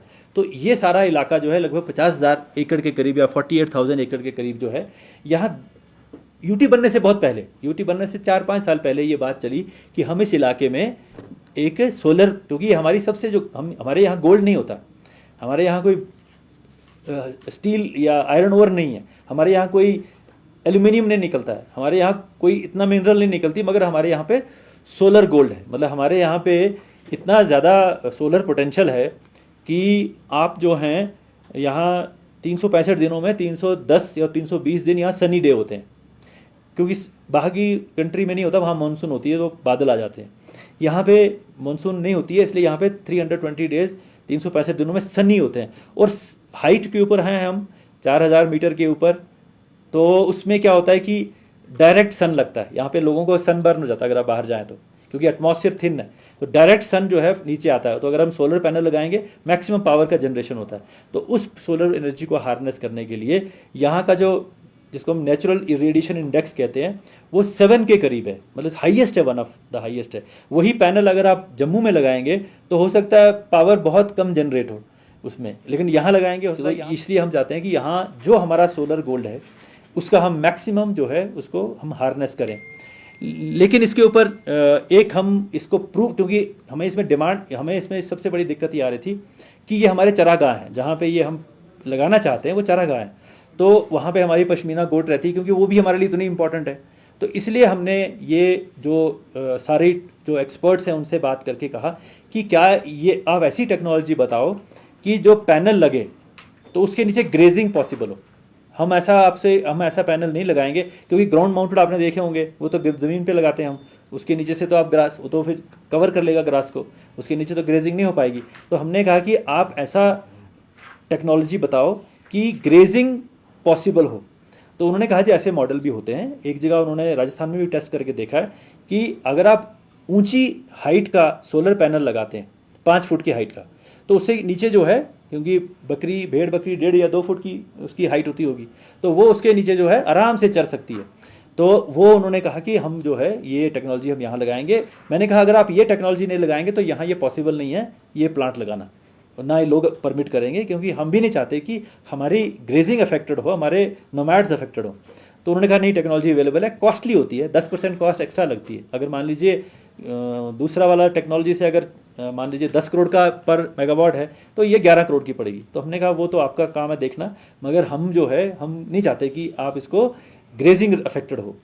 तो फिर ये बात जो है हाईएस्ट लेवल पे हमें एक इंस्ट्रक्शन हुआ कि आप पहले एक डेमोन्स्ट्रेशन प्रोजेक्ट बनाओ। इससे पहले कि आप ये इतना बड़ा प्रोजेक्ट शुरू करो, उससे पहले आप डेमोन्स्ट्रेशन प्रोजेक्ट बनाओ, जहां आप ये जो सोलर पैनल आप जो लगाना चाहते हो, जो आप प्लान कर रहे हो, वो लगा के देखो, लोगों को बताओ कि आइए हम आपको दिखाते हैं ये हमने लगाया हुआ है, यहाँ ग्रेजिंग हो रही है। तो तब लोग मान जाएंगे, या उनको ये यकीन हो जाएगा कि अब जो है हमारी ग्रेजिंग इफेक्ट नहीं होगी। इसमें दूसरा जो फायदा ये होता है कि जब आप कवर करते हैं किसी भी अर्थ को यहाँ पे, तो स्कॉर्च नहीं होती, वो उसके ऊपर डायरेक्ट सन नहीं पड़ता, वो स्कॉर्च नहीं रहती अर्थ, वो उसमें नमी ज़्यादा हो जाती है। क्योंकि जब उसको छाँव मिलती है, तो सर्दियों में जब बर्फ़ पिघलती है, गर्मी आते आते जब बर्फ़ पिघलती है, तो मॉइस्चर रिटेंशन ज़्यादा होता है, क्योंकि धूप डायरेक्टली ज़मीन पे नहीं पड़ रही है, तो बेटर ग्रास ग्रोथ होता है। तो ये उन्होंने बाहर भी, राजस्थान में और वर्ल्ड में बाहर भी टेस्ट किया है कि the vegetables grow better under the solar panels if they are raised. तो इसके डबल फायदे हो गए, एक तो ग्रेजिंग भी पॉसिबल है, दूसरा वहाँ पे घास भी बहुत अच्छा आएगा। तो ये चीज़ें, लेकिन हमें ये इंस्ट्रक्शन हुआ हाईएस्ट लेवल पे इस कंट्री के, उन्होंने कहा नहीं, लोगों को पहले आप करके दिखाओ। तो हमने वो जो वहाँ पे 2 हेक्टेयर की ज़मीन पांग में ली, उसमें हमने 1 हेक्टेयर में हम 500 किलोवाट का हाई रेज्ड सोलर प्लांट लगा रहे हैं, और उसके साथ में हमने 1 हेक्टेयर का ओपन कंट्रोल प्लॉट रखा है। अब हम दोनों में देखेंगे कि वो उसके नीचे ग्रेजिंग पॉसिबल है या नहीं, वो तो हम विजुअल देख सकते हैं, उसमें तो कोई इशू नहीं है देखने में। लेकिन फिर हमने जो है कि उसका मॉइस्चर कंटेंट इंप्रूव होता है कि नहीं, उसके लिए हमने जो हमारा एग्रीकल्चर साइंटिस्ट है हमारे लद्दाख यूनिवर्सिटी की, उनकी टीम बनाई है कि वो हर 1 महीने के ऊपर उन दोनों का मॉइस्चर कंटेंट मेजर करें, ताकि हम ये साइंटिफिकली प्रूव कर पाएँ कि सोलर पैनल के नीचे बेटर रिटेंशन ऑफ मॉइस्चर होता है और बेटर ग्रास और वेजिटेशन का ग्रोथ होता है। तो ये भी हम करने जा रहे हैं, और ये प्रोजेक्ट जो है हम सितंबर में ख़त्म कर लेंगे, और फिर हम सब लद्दाख में जितने भी हमारे लोग हैं, या इवन नोमैड के रिप्रेजेंटेटिव्स हैं, हम हैं, और भी कोई जानना चाहता है, हम वहाँ उनको दिखाएंगे, डेमोन्स्ट्रेट करेंगे। और फिर जब ये प्रोजेक्ट हमारा फ्यूचर में 11 गीगावाट का जो है लगेगा, तो देश के लिए एक बहुत बड़ा कॉन्ट्रीब्यूशन लद्दाख की तरफ से होगा। और इसमें बड़ी बात यह है कि इसका जो इवैक्यूएशन का जो सिस्टम है, वो प्रोजेक्ट ऑलरेडी सैंक्शन है 22,000 करोड़ का, और उसके ऊपर काम चल रहा है। क्योंकि ये सोलर प्रोजेक्ट्स का क्या टाइम शेड्यूल होता है कि जब तक आप ग्रीन कॉरिडोर ना बनाए, हम इसको ग्रीन, नॉर्मल लाइन को हम कहते हैं पावर ट्रांसमिशन लाइन, लेकिन अगर हम उसमें से ग्रीन एनर्जी ले जा रहे हैं तो उसको अच्छा नाम देते हैं हम green corridor, power transmission line है वो भी। तो वो जो ग्रीन कॉरिडोर प्रोजेक्ट है वो सैंक्शनड है, 2 साल पहले सैंक्शन हुआ था, उसके ऊपर काम चल रहा है। उसमें ये जो शेड्यूल इस तरह से होता है सोलर प्रोजेक्ट्स का कि जब ग्रीन कॉरिडोर प्रोजेक्ट 50% हो जाता है तो उसके बाद सोलर प्रोजेक्ट का काम शुरू होता है। तो जब वो 50% शुरू हो जाएगा तब तक हम ये डेमोन्स्ट्रेशन जो है सितंबर में कर लेंगे, और यहाँ के जितने भी लोग जो हैं उनको दिखाएंगे कि भाई देखिए ये हम जो बनाने जा रहे हैं इससे हमारा ग्रेजिंग अफेक्टेड नहीं होगा, बल्कि वो बेटर हो जाएगा और हमारी होस्ता पॉपुलेशन भी पश्मीना की बेटर हो जाए। बाकी एक मैं 4G सैचुरेशन के बारे में आपको थोड़ा बताना चाहता हूँ कि इसको हम पूरी कोशिश कर रहे हैं कि हमारा 4G सैचुरेशन प्रोजेक्ट जो है वो हमारे सर लद्दाख के हर कोने में सैचुरेशन जो है वो हो जाए। हमारे सिग्नल जो हैं हमें बॉर्डर पे दूर दूर के इलाकों में मिले, कोई भी ऐसा एरिया ना हो, शेडो एरिया, जहाँ पे कि हमें कनेक्शन ना हो। क्योंकि आजकल जो भी काम है, चाहे वो एक नर्स का ANM का काम है जो कि प्रीनेटल एग्जामिनेशन करती है किसी लेडी का जो प्रेग्नेंट होती है, या पोस्ट, या कोई भी बच्चों को हम अगर जब पोषण में खाना खिलाते हैं, आजकल तो सिस्टम ये है कि जैसे आपने लेडी का एग्जामिनेशन किया उसकी जितनी भी फाइंडिंग्स होती हैं आपको अपलोड करनी पड़ती हैं। एक पोर्टल है अनमोल। दूसरा हमारा जितना भी ये होता है, बच्चों को अगर खाना खिलाएंगे तो हमें उसी वक्त अपलोड करना पड़ता है कितने बच्चों को हमने आज खाना खिलाया। दूसरा जितना भी राशन है, राशन कार्ड है, राशन कार्ड का भी आपको मालूम है कि उसी वक्त अपलोड करना पड़ता है कि कौन आया, कितना राशन, किसने कितना लिया। तो ये सब तभी पॉसिबल होता है जब हमारा इंटरनेट कनेक्टिविटी हो, तभी हमारी ये चीज़ें अच्छी तरह से चलती हैं। तो हमारा ये पूरा कोशिश है कि ये पूरा जो 4G सैचुरेशन है जल्द से जल्द जो है हमारा प्रोजेक्ट जो है ये हो जाए। और हमारा दूसरा एम ये है कि इस बार हमारा जो बजट था वो कम हुआ था। आप सबको मालूम है कि हमारा बजट 6000 करोड़ का होता था, इस साल वो थोड़ा 1300 करोड़ उसमें कमी आई थी। तो वो एक बहुत हमारे लिए बहुत बड़ी इशू था। तो लेकिन हमने दोनों काउंसिल्स को अश्योर किया गवर्नमेंट ऑफ इंडिया की एश्योरेंस के बाद कि आप अपना कोई प्रोजेक्ट रोकिए मत, नए काम भी करिए। हम जब रिवाइज बजट के टाइम में हम उसको रिकवर कर लेंगे, वो हमें पैसा मिल जाएगा जो हमारा कटा है। और हमारी अपनी तरफ से, डिपार्टमेंट की तरफ से कोशिश या यूटी यूनिवर्सिटी की तरफ कोशिश है कि हम मैक्सिमम जो पैसा हमें मिला हुआ है उसका हम 80% के करीब जो है कैपेक्स खर्चा कर लें, ताकि जब हम रिवाइज बजट के लिए जाएं तो हम उनको कहें कि हमारा तो 80% खर्चा हो चुका। नवंबर के बाद दिसंबर का महीना, जनवरी, फरवरी, मार्च कि आने वाले 5 महीने में हमारा काम ऑलरेडी हो चुका है। आप हमें पैसे जो है हमारे जो अपने काटे हैं वो आपको हमें एटलीस्ट पिछले साल के लेवल तक तो वापस हमें दे दीजिए। तो मुझे पूरी उम्मीद है वो हो जाएगा। तो आज की डेट में मैं शेयर करूंगा आपसे कि हमारा जो एक्सपेंडिचर है वो 35% के करीब हो चुका है। हमारा एम यह है कि इस महीने के अंत तक कम से कम हम 40 के करीब जो है वो टच कर लें, 40-45 के करीब टच कर लें। और फिर हम, क्योंकि ये नवंबर में आता है रिवाइज एस्टिमेट, उस वक्त हम 80% एक्सपेंडिचर करें ताकि हम बताएं कि 80% हम कर चुके हैं, इसलिए हमारा पैसा जो है जो लास्ट ईयर का जो एटलीस्ट जो लेवल था उस तक हमें रिस्टोर किया जाएगा और वो हो जाएगा, इसकी हमें 100% एश्योरेंस है। तो ये मेरे जनरल पॉइंट थे। एक और पॉइंट यहाँ बार बार उठता है लैंड का। तो मैं आपको बताऊं कि लैंड लद्दाख में जितनी भी लैंड है, स्टेट लैंड जिसे हम कहते हैं, प्राइवेट लैंड तो लोगों की अपनी होती है, लेकिन जितनी भी स्टेट लैंड होती है, स्टेट लैंड, वो LHDC एक्ट के तहत सेक्शन 42 के तहत वो सारी की सारी स्टेट लैंड जो है वो रेस्पेक्टिव काउंसिल्स को ट्रांसफर्ड है।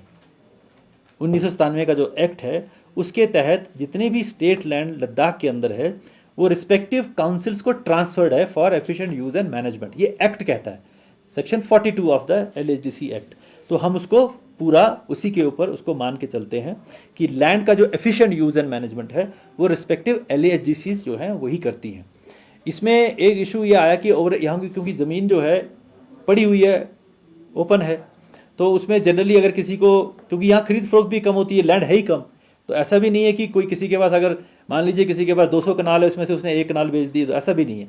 ज़मीन बहुत कम है, इसलिए जनरली ज़मीन जिसके ऊपर आप मकान बनाएंगे, आप एग्रीकल्चर लैंड के ऊपर तो नहीं बनाएंगे, आप बनाएंगे ओपन लैंड जो अवेलेबल है। तो over a period of time हर शहर में होता है, लोगों ने जहाँ जहाँ उनको ज़मीन मिली अवेलेबल थी तो उन्होंने वहाँ मकान बना लिए।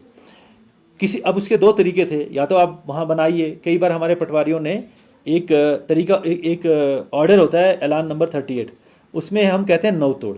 नवतोड़ जो है, नवतोड़ का मतलब ये होता है कि आपने बंजर ज़मीन को तोड़ा, मीन्स उसको आपने कल्टीवेट किया। और यहाँ पे अगर आप बंजर ज़मीन को तोड़ेंगे, उसके ऊपर कोई बाजरा लगाएंगे या यहाँ जो क्या लगाते हैं, बकवीट लगाएंगे, वीट लगाएंगे या बार्ली लगाएंगे, तो वो हो नहीं सकता जब तक ना आप उसको इरिगेशन दें। क्योंकि यहाँ पे तो बरसात का सिस्टम नहीं ना है कि आप बरसात से भी कुछ हो जाता है, क्योंकि बहुत सारे इलाकों में, जम्मू में या जहाँ मानसून आती है वहाँ बहुत सारी खेती बरसात से हो जाती है। तो इरिगेशन चाहे हो ना हो, मतलब गेहूँ हो जाएगा या मक्की हो जाती है, वो आसमान पे डिपेंड करता है, मानसून के ऊपर, रेंज के ऊपर। यहाँ रेंज होती नहीं है, तो यहाँ पे क्या है कि अगर आपने कोई भी अगर आपने वेजिटेबल उगानी है या कोई भी फसल उगानी है, उसके लिए आपको इरिगेशन लानी पड़ेगी, पानी लाना पड़ेगा। तो अगर आप बंजर ज़मीन को तोड़ते हैं और पानी का अरेंजमेंट करते हैं और वहाँ कुछ उगता है, ये परफेक्टली लीगल है, आज की डेट में भी लीगल है। मीन्स कि नवतोड़ करना लद्दाख के अंदर लीगल एक्टिविटी है। लेकिन लीगल क्या है? आपने ज़मीन को तोड़ा, इरिगेशन का अरेंजमेंट किया, वहाँ पे फसल उगाई, ये लीगल है और ये आज भी लीगल है। लेकिन over a period of time क्या हुआ कि इस पर्पज से नहीं कि हमने वहाँ खेती करनी है, इस पर्पज से कि हमने वहाँ मकान बनाना है, तो पटवारी जी ने उसको नवतोड़ एंट्री कर दी, क्योंकि वही एक पावर थी जिसके तहत वो स्टेट की लैंड को किसी को दे सकता था। अब वो उस हिसाब से वो इलीगल हो गई, क्योंकि वो उस पर्पज के लिए नहीं है जिसके लिए वो ऐलान है, जिसके लिए वो ऑर्डर है। लेकिन over a period of time बहुत सारे लोगों ने ज़रूरत के हिसाब से मकान बना लिए हैं। तो उसमें अब अभी गवर्नमेंट ऑफ इंडिया का एक, जैसे आपने भी पढ़ा होगा कि बहुत सीनियर ऑफिसर हैं हमारे, संजीव खेरवार जी, उनकी सदारत में एक कमेटी बनाई है। वो कमेटी इस मैटर को एग्जामिन कर रही है, क्योंकि ये तो क्लियर है, ये मैं आपको एश्योर करता हूँ कि मैंने एक बार पहले भी अपने इंटरव्यू में कहा था कि अगर नवतोड़ के ऊपर कोई घर बना है, नवतोड़ के ऊपर कोई स्ट्रक्चर बना है, तो वो वहीं रहेगा। मतलब उसको रिमूव करने का कोई ना ज्वाजियत है ना इंटेंशन है, क्योंकि मेरी अब सर्विस जो है आईएएस के अंदर और बाहर मिला के 35 साल की हो चुकी है। मैंने रेवेन्यू को इतने गहरे से जाना है, क्योंकि मैं 3-4 जगह डिप्टी कमिश्नर रहा हूँ, जम्मू में रहा हूँ, डिवीजन कमिश्नर रहा हूँ, फाइनेंशियल कमिश्नर रहा हूँ 3 साल। मैंने लैंड मैटर्स को अच्छी तरह से देखा है कि अगर लैंड के अंदर जो रिकॉर्ड के अंदर एंट्री है, उसकी पावर किसी करोड़पति होगा वो भी उसके अंदर एंट्री नहीं कर सकता। वो एंट्री की पावर किसकी है? रेवेन्यू ऑफिसर की, पटवारी की। पटवारी कुछ भी लिख सकता है। तो अगर पटवारी ने लिखा है तो इस आदमी का क्या कसूर है? आप मेरी बात समझ रहे हैं? तो अगर रेवेन्यू में एंट्री की है तो वो उसको भी पकड़ना चाहिए ना जिसने एंट्री की थी। आम आदमी को क्या मालूम है कि ये नवतोड़ क्या है, वो क्या चीज़ है? उसको तो ये लगा कि भाई ठीक, अच्छी बात होगी, ये शायद मेरे को लॉफुली ये काम हो रहा होगा। तो इसलिए हम जानते हैं कि ये इसमें उस शख्स का जो है कोई कसूर नहीं होता जिसके पास वो ज़मीन होती है। हाँ, कसूर हमारा होता है कि हमने टाइम पे लोगों को बताया नहीं होता। लेकिन अब जब बन गया है तो वो एक्सरसाइज ये चल रही है कि हम किस तरीके से उसका एक लॉफुल तरीके से वो उसको एक प्रोटेक्शन दे पाएँ, और उसको किस तरीके से, क्योंकि दीज लैंड लॉज ना ये मेरे पावर में होते हैं, क्योंकि ये लिखित लॉ है ना। तो जो लॉ में अमेंडमेंट होती है, क्या होती है, वो एक थ्रू एक्ट होती है, लेकिन उसके लिए एक एक्सरसाइज की ज़रूरत होती है।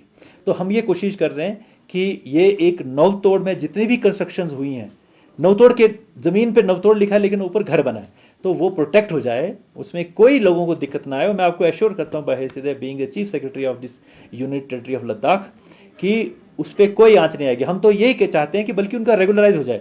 ये जितने भी लेह के, करगिल में उतनी प्रॉब्लम शायद नहीं है, लेह में तो मैंने बहुत देखा कि यहाँ बहुत सारी छोटी आबादियाँ आगे पीछे आ गई हैं। जैसे एगलिंग के नीचे जाइए तो बहुत सारे ऐसे घर बने होंगे, ऊपर बने होंगे, स्कारा या स्कम्परी जिसे हम कहते हैं, वहाँ बहुत सारे घर बने होंगे। तो वो सब जो हैं हम चाहते हैं कि वो किसी तरीके से रेगुलराइज हो जाए। तो जनरली जम्मू में मैंने ये देखा है कि तरीका ये होता है कि वहाँ पे जम्मू में जम्मू डेवलपमेंट अथॉरिटी है, यहाँ पे श्रीनगर में श्रीनगर डेवलपमेंट अथॉरिटी है। तो वो ऐसी इलीगल कॉलोनीज़ को वो रेगुलराइज करती है, वो एक मतलब उसका एक तरीका बनाती है, उसके लिए रेजोल्यूशन पास करती है, गवर्नमेंट से ऑर्डर निकलवाती है, और फिर कुछ तरीके से कोई नॉमिनल सा फंड लेके वो उसको रेगुलराइज करते हैं, ताकि उसके नाम तो चढ़े। मान ली मैंने घर बना लिया, मैं ना रहा, मेरा बच्चे हैं, उनके पास तो कोई रिकॉर्ड नहीं होगा ना। वो तो घर उनका हुआ ही नहीं। वो तो ना उसके ऊपर लोन ले सकते हैं, ना उसको दिखा सकते हैं कि ये मेरा घर है, ना उसके ऊपर उनकी कोई लॉफुल पोजीशन होती है। तो इसलिए हम ये चाहते हैं कि ये जितने भी ऐसा जो हमारे कॉलोनीज़ हैं वो रेगुलराइज हो जाएं। इसके लिए हमारे अर्बन डेवलपमेंट अथॉरिटीज़ का होना बहुत ज़रूरी है, क्योंकि वहाँ श्रीनगर में तो ये श्रीनगर डेवलपमेंट अथॉरिटी ने कर लिया, जम्मू में ये जम्मू डेवलपमेंट अथॉरिटी ने कर लिया। तो हमारी पूरी कोशिश है कि जैसे हमारी अर्बन डेवलपमेंट अथॉरिटी बनती है लेह की और करगिल की, तो हम कोशिश करेंगे कि ये जो इस तरह की जो इलाके हैं उनको रेगुलराइज किया जाए। और हमने ऑलरेडी अपनी जो म्यूनिसिपल जो लेह है उसका तो आपने जुरिस्डिक्शन बढ़ा दी है, जैसे आपको मालूम है। ये 13 वार्ड की थी, हमने 21 वार्ड कर दिया, क्योंकि इतना ज़्यादा फैल रहा है, हम उसको म्यूनिसिपल फैसिलिटी दे नहीं पा रहे हैं। क्योंकि वो म्यूनसिपैलिटी के अंदर है ही नहीं। जब म्यूनसिपैलिटी के अंदर है नहीं तो म्यूनसिपैलिटी वाला क्यों जाएगा वहाँ सफाई करने, क्योंकि वो तो उसके जिम्मेवारी में आता नहीं है, वो तो रूरल डेवलपमेंट का एरिया है। इसलिए हमने उसको अर्बन में कन्वर्ट किया। अब वो अर्बन में कन्वर्ट हो गया है तो जाहिर बात है कि वहाँ पे कल को म्यूनिसिपल फैसिलिटीज़ भी आएंगी, वहाँ के लिए पानी का प्रोजेक्ट भी बनेगा, वहाँ के लिए म्यूनिसिपल सॉलिड वेस्ट का प्रोजेक्ट भी बनेगा, वहाँ के लिए बिजली की फैसिलिटीज़ भी जो है बेटर होंगी, क्योंकि वो अर्बन एरिया डिक्लेयर जाएगा। और इसका सबसे बड़ा फ़ायदा लोगों को होगा, क्योंकि आपको मालूम है कि जो HRA होता है, हाउस रेंट अलाउंस होता है, house rent allowance urban area में, मान लीजिए अर्बन एरिया में अगर वो 10,000 रुपया है तो रूरल एरिया में वो 2,000 होता है।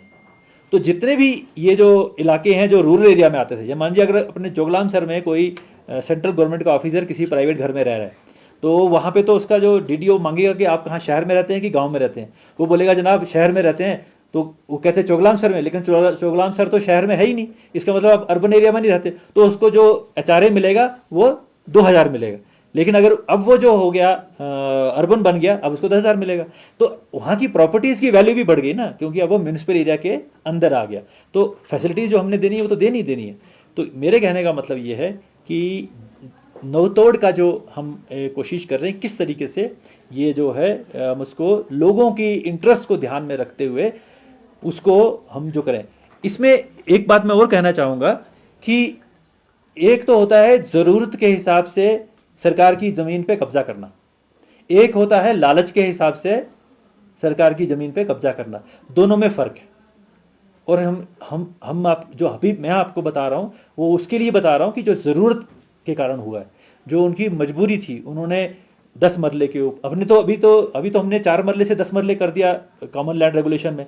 पहले तो 4 मरले DC देता था, अब हमने 10 मरले कर दिया। 10 मरले में अच्छा घर बन जाता है, तो वो जो है हमने ऑलरेडी कर दिया हुआ है। तो यहाँ भी हम पूरी कोशिश करेंगे कि जितने भी लोग ज़रूरत के हिसाब से जिन्होंने कोई भी स्ट्रक्चर बनाया, घर बनाया हो, गेस्ट हाउस बनाया हो, कोई भी चीज़ बनाई हो, वो उसको किस तरीके से हम लॉफुली, ताकि उसको कोई नुकसान ना हो, करें।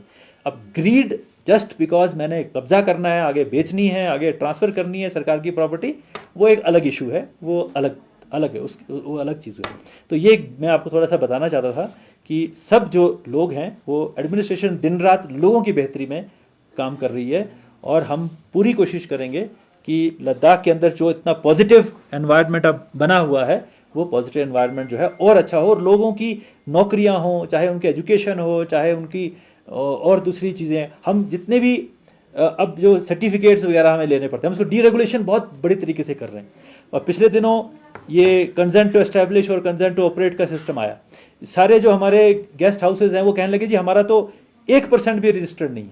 मतलब मान लीजिए अगर 1200 के करीब हैं, ये कितने हैं, 1200 के करीब हमारे पास होटल्स और गेस्ट हाउस हैं, 1% ही रजिस्टर्ड है। अब बताइए, अब रजिस्ट्रेशन नहीं होगी तो बेचारा आदमी परेशान होगा, उसको तो प्रूव नहीं कर पाएगा कि मैं एक होटल ओनर हूँ या एक गेस्ट हाउस ओनर हूँ। अब हमने इसको बिल्कुल सिंपल किया। हमने कहा कि जो टेम्परेरी रजिस्ट्रेशन है वो सिर्फ 2 सर्टिफिकेट पे मिलेगी, और परमानेंट रजिस्ट्रेशन के लिए पहले हमने STP का कंडीशन रखी थी, अब हमने STP कंडीशन हटा दी, क्योंकि वो हमने NGT की एक वर्बल डायरेक्शन के ऊपर किया था, लेकिन वो रिटन डायरेक्शन नहीं थी। उसमें हमने सब्सिडी भी देने का प्रोविजन किया था, लेकिन लोग कहने लगे कि नहीं, ये भी हमारे को दिक्कत आ रही है। हमने कहा चलो छोड़िए, अब जो है आप STP मत लगाइए, हम आपकी रजिस्ट्रेशन कर देंगे। आने वाले टाइम में मेरी पूरी कोशिश है कि जैसे हम अपना ये सॉफ्टवेयर बनाएंगे, सिंगल विंडो का अपना जो पोर्टल बनाएंगे, तो हम ये जितने भी हमारे जो ये गेस्ट हाउसेज हैं, होटल्स हैं, इनका 100% रजिस्ट्रेशन जो है हम बिल्कुल किसी परेशानी के जो है वो हम कर देंगे। हम मैसिव तरीके से बिल्डिंग परमिशन हो, बिजली का कनेक्शन हो, पानी का कनेक्शन हो, सब ऑनलाइन 2 दिन के अंदर, 3 दिन के अंदर लोगों को मिलना चाहिए, इस तरह की व्यवस्था कर रहे हैं। तो ये सारी जो डीरेगुलेशन एक्सरसाइज भी हो रही है। अब आखिर में मैं आपको if you have any questions you can. Yes sir. Sir मेरा क्वेश्चन है सर, अभी आपने जो पांग के बारे में बताया था, पांग देब्रिंग, पांग और सरचू में जो रही है, सरचू जो प्रोजेक्ट वो नीचे है। अच्छा। जो अभी कुछ एलिगेशन लगा रहा है कि सोशल मीडिया पे ऑलरेडी जो सोलर पावर ऑलरेडी बनाना शुरू हो गया, क्या कुछ टावर खड़ा कर रहा है, वो जो ट्रायल के लिए हो रहा है क्या? हाँ, वो ट्रायल वाला वो डेमोन्स्ट्रेशन प्रोजेक्ट है। अच्छा, वो वाला बन रहा है पांग में। पांग और सरचू अलग अलग है सर क्या? सरचू तो बहुत दूर है। अच्छा। सरचू तो समझो, पांग तो हमारे बिल्कुल पास है। मतलब हम तगलंगला क्रॉस करेंगे तो 30-40 किलोमीटर बाद पांग आ जाता है। पांग के बाद फिर आप नीचे दरिया में उतरते हो, फिर वो गुजरते हो, ऊपर लाचुलंग पास क्रॉस करते हो, फिर नीचे वो जो गाटा लूप्स हैं वो क्रॉस करते हो, फिर नीचे दरिया के पास आते हो, वो सरचू का इलाका है, वो बिल्कुल दूर है, वो उसका कोई इससे लेना देना नहीं। तो अभी जो टावर कर रहा है वो डेमोन्स्ट्रेशन के लिए पायलट प्रोजेक्ट बना रहा है। और एजुकेशन में असिस्टेंट प्रोफेसर के 77 पोस्ट वैकेंट हैं, तो इस हवाले से क्या अपडेट है? वो जो लेक्चरर्स की बात कर रहे हैं वही असिस्टेंट जो प्रोफेसर हमने यूपीएससी को भेजे हैं, 67 हमने पोस्ट भेजी है यूपीएससी को, और उसका कल 2-3-5-6 पोस्ट का एडवर्टीजमेंट आ भी गया यूपीएससी से, तो उसके ऊपर भी जो है रिक्रूटमेंट का एक्सरसाइज यूपीएससी कर रही है। अनायत, हाँ हेलो सर। जी सर। सर ये कारगिल में जो all weather ice hockey stadium बन रहा है सर, उसमें अभी तक ये चिलिंग जो इक्विपमेंट्स होता है वो अभी तक नहीं लगा है, तो वो कब तक एक्सपेक्टेड है सर? अगले साल हम उसको प्लान में, ऑलरेडी प्लान बन चुका है। यहाँ का 41 करोड़ कुछ का प्लान था, यहाँ का तो मशीनें आना शुरू हो गई हैं, शायद आ जाएंगी, तो ये लेह वाला तो शुरू हो जाएगा अगले साल। जो है हम कारगिल का भी, वो भी 31.5 करोड़ का प्रोजेक्ट है, वो भी अगले साल शुरू हो जाएगा। सर जिस तरह से लैंड की बात उसमें 2 टेक्निकल टाइप की हैं, एक तो मेडिकल अफसर है, मेडिकल अफसर के लिए तो एमबीबीएस है, उसमें तो कोई ज़्यादा दूर जाने की ज़रूरत नहीं है। दूसरी उसी तरह से जो लेक्चरर्स हैं उसमें भी कंसर्न सब्जेक्ट में पोस्ट ग्रेजुएशन है, ठीक है, तो उसमें भी कोई कंफ्यूजन नहीं है। हाँ, अकाउंट्स ऑफिसर एक जनरल पोस्ट है जिसकी मिनिमम क्वालिफिकेशन गजटेड वो है, ग्रेजुएशन है। तो आपका पॉइंट किससे है? अकाउंट्स ऑफिसर की पोस्ट से है? अगर आप लेक्चरर मैथमेटिक्स हैं या लेक्चरर हिस्ट्री हैं या लेक्चरर इंग्लिश हैं या जो भी हैं, वो कंसर्न जो सब्जेक्ट होता है उसमें जो रिक्रूटमेंट रूल्स के मुताबिक जो उसकी क्वालिफिकेशन है वही है। सर कुछ लेक्चरर्स ऑफिशिएटिंग बेसिस पे काम कर रहे हैं, पहले उनको लिया गया है जो जिनका मास्टर्स डिग्री था, तो उनका क्या स्टेटस रहेगा? जो लेक्चरर्स जिनको रिक्रूटमेंट के बजाय ऑफिशिएटिंग बेसिस पे उनको लिया गया था। देखिए, मैं जहां तक रिक्रूटमेंट का, तो सिंपल सा फंडामेंटल प्रिंसिपल है कि रिक्रूटमेंट जो होती है वो जब यूपीएससी करती है या कोई भी एजेंसी करती है, उसमें कोई जो है वो डिफरेंशिएशन नहीं होता है कि कोई आदमी को 4 साल से पहले इस पोस्ट पे काम कर रहा था, ऐसा कहीं नहीं होता है, क्योंकि वो इक्वल अपॉर्चुनिटी हर एक सिटीजन को या जो जिसके पास एलिजिबल क्वालिफिकेशन है उसको देनी होती है। अगर आपके रिक्रूटमेंट रूल में कहीं ये मेंशन है, वो डिपेंड करता है उसका रिक्रूटमेंट रूल क्या कहता है। हाँ, अगर रिक्रूटमेंट रूल में ये मेंशन होता है कि 4 साल तक जो अगर गवर्नमेंट की नौकरी में ऑलरेडी इस पोस्ट पे काम कर रहा था उसको प्रेफरेंस होगी, वो एक अलग इशू है, लेकिन मैंने आज तक किसी भी रिक्रूटमेंट रूल में ऐसा प्रोविजन नहीं देखा, क्योंकि फिर वो दूसरे बच्चों का जो बेचारों को नहीं वो अप्रिशिएट कर रहे थे उनके अगेंस्ट चला जाता है। तो इसलिए डायरेक्ट रिक्रूट में एवरीबडी इज सेम। उसका अप्रूवल इनकी एडमिनिस्ट्रेशन से होना बाकी है, तो क्या कहेंगे आप? देखिए, इसमें ये सारी पोस्टें 313 अभी और होनी है, वो टीचर की हैं। ये कारगिल में 374 हुई हैं, वहां पे शायद 200 के करीब कुछ और पोस्ट हैं जो अभी होनी है। ये सारी पोस्ट जो हैं ये सारी मिला के 313 हैं, टीचर की पोस्ट हैं सारी ये। तो मैं उसमें थोड़ा सा क्लैरिफाई करूंगा। पहले क्या होता था, हमारे यहाँ पे जो डिस्ट्रिक्ट काडर में जो टीचर की पोस्ट होती थी उसको हम जनरल लाइन टीचर कहते थे। जनरल लाइन मतलब कोई भी ग्रेजुएट बच्चा जो है वो अप्लाई कर सकता था। तो अब क्या हुआ है कि सुप्रीम कोर्ट ने गाइडलाइन इशू की है कि पहले क्या होता था कि he must be a BA and he must be possessing a BEd degree, ये होता था ना, ये क्वालिफिकेशन होती थी जनरल लाइन टीचर के लिए। अब सुप्रीम कोर्ट ने कहा है कि जो एजुकेशन है जो उसको 2 भागों में बांट दो, एक प्राइमरी है और एक उससे हायर प्राइमरी है या मिडिल है। वो कहते हैं कि जो प्राइमरी की जो एजुकेशन है, जो छोटे बच्चे को पढ़ाना है केजी के या पहली क्लास के दूसरी क्लास, उसके लिए स्पेशल स्किल्स चाहिए जिसको वो कहते हैं अर्ली चाइल्डहुड एजुकेशन, ईसीसी। मतलब उसको वो जो छोटे बच्चे को पढ़ाने के लिए एक स्पेशल डिग्री अलग से होनी चाहिए। तो उसके लिए उन्होंने अब आजकल वो जो छोटे बच्चों को पढ़ाने अलग से डिग्री मिलती है, बीएड एक जनरल डिग्री है, अर्ली चाइल्डहुड एजुकेशन की डिग्री अलग होती है। तो सुप्रीम कोर्ट ने कहा है कि बच्चों को, छोटे बच्चों को, फर्स्ट सेकंड थर्ड के बच्चों को पढ़ाने के लिए ये स्पेशल डिग्री हर टीचर के पास होनी चाहिए। तो ये जब हुआ तो हमारे पास जो पोस्टें 313 खाली पड़ी हैं, अब जो हो गया टीचर लग गए उनको तो हम कुछ नहीं कर सकते, लेकिन जो हमारे अब नई पोस्टें बननी है उसके लिए हमारी कमेटी बनी। उस कमेटी ने ये डिसाइड किया कि कितने हमें मिडिल लेवल के जनरल लाइन टीचर चाहिए और कितने हमें प्राइमरी के टीचर चाहिए जिनको ये ईसीसी का जिनके पास क्वालिफिकेशन होनी चाहिए। अब वो जो रिक्रूटमेंट रूल में उसके लिए अमेंडमेंट कर रहे हैं। जैसे ही वो अमेंडमेंट होती है तो अब हमारे टीचर 2 कैटेगरी में हम उसको लेंगे डिस्ट्रिक्ट कैडर के ऊपर भी। एक वो जो मिडिल टीचर होंगे, मिडिल क्लास स्कूल के टीचर होंगे, दूसरे जो प्राइमरी के टीचर होंगे। तो वो हम अलग अलग उनका रेशो बना रहे हैं, कितने मिडिल में ज़रूरत है, कितने प्राइमरी में ज़रूरत है। वो कमेटी की रिकमेंडेशन आ गई है। अब अकॉर्डिंगली वो रिक्रूटमेंट रूल में चेंज होगा। जब से रिक्रूटमेंट रूल में चेंज हो जाता है तो हम उसको एडवर्टाइजमेंट जो है डिस्ट्रिक्ट रिक्रूटमेंट बोर्ड के थ्रू कर लेंगे। सर जिस तरह से सर पुर्गी लैंग्वेज की स्टैंडर्डाइजेशन के लिए किस तरह की इनिशिएटिव ले रहे हैं? किसके लिए? सर ये मैंने पहले पुर्गी लैंग्वेज के standardization के लिए- मैंने आपको पहले भी शुरू में ही बताया कि बोधी का तो स्टैंडर्ड जो है वो डिग्रीज हैं। जैसे अगर आपने भोटी में लैंग्वेज करनी है तो आपको CIBS में डिग्री मिल जाती है, ग्रेजुएशन, पोस्ट ग्रेजुएशन जो भी मिल जाती है वो यहाँ भी मिलती है, CIBS में भी मिलती है, और वो आप नालंदा से भी ले सकते हैं। और साउथ में भी इंस्टीट्यूट हैं बुद्धिस्ट स्टडीज़ के जो भोटी पढ़ाते हैं और डिग्रियां देते हैं। क्योंकि जब भी आपने कोई टीचर लगाना है, जब आपने कोई तो उसको स्ट्रक्चर्ड कोर्सेज होने चाहिए और ऐसी एजेंसीज भी होनी चाहिए, इंस्टीट्यूट होने चाहिए जो स्ट्रक्चर्ड डिग्री दे सकें। पुर्गी में इतना स्टैंडर्डाइजेशन अभी नहीं हुआ है, इसलिए मैंने कहा कि academy of art culture language को हमने ये जिम्मेदारी सौंपी है कि आप जो है इसको स्टैंडर्डाइज करिए, कोर्स बना लीजिए कि अंडर ग्रेजुएट ये है, डिप्लोमा ये है, पोस्ट ग्रेजुएशन ये है। तो वो जो है उसकी स्टैंडर्डाइजेशन की, इसके ऊपर हमें काम करने की जरूरत है। पुर्गी को प्रमोट करने के लिए काम करने की जरूरत है, क्योंकि जितना मैं जानता हूं, मैं भी आजकल बोधी सीख रहा हूं, जो मैंने आज तक देखा है उसमें थोड़ा सा बोलने में अंतर है। क्योंकि कुछ लोग जो हैं यहाँ पे कुछ लफ्ज में कुछ खा जाते हैं और वहां थोड़ा सा कुछ बोलते हैं मतलब वो लफ्ज खाते नहीं है। तो मतलब मुझे लग रहा है कि ऐसा है। और दूसरी बात है कि यहाँ पे वो भोटी स्क्रिप्ट में लिखते हैं, वहां पे उर्दू में लिखते हैं। लैंग्वेज तो किसी भी स्क्रिप्ट में लिखी जा सकती है, हम तो रोमन में भी लिखते हैं, इसमें इंग्लिश में भी लिखते हैं। तो वो हम जब स्टैंडर्डाइज करेंगे, इसके ऊपर हमें बहुत काम करने की जरूरत है। तो उसके बाद हम इसको जो है इसके ऊपर भी, इसके लिए फिर हम टीचर लगाएंगे। आज मान लीजिए मैं कह दूं कि 25 टीचर हम पुर्गी के लगाएंगे, तो अब मैं कौन सा बच्चा की सिलेक्शन करूंगा जो पुर्गी का टीचर होगा, उसके लिए क्वालिफिकेशन होनी चाहिए। तो वो चीजें उसके ऊपर काम हो रहा है।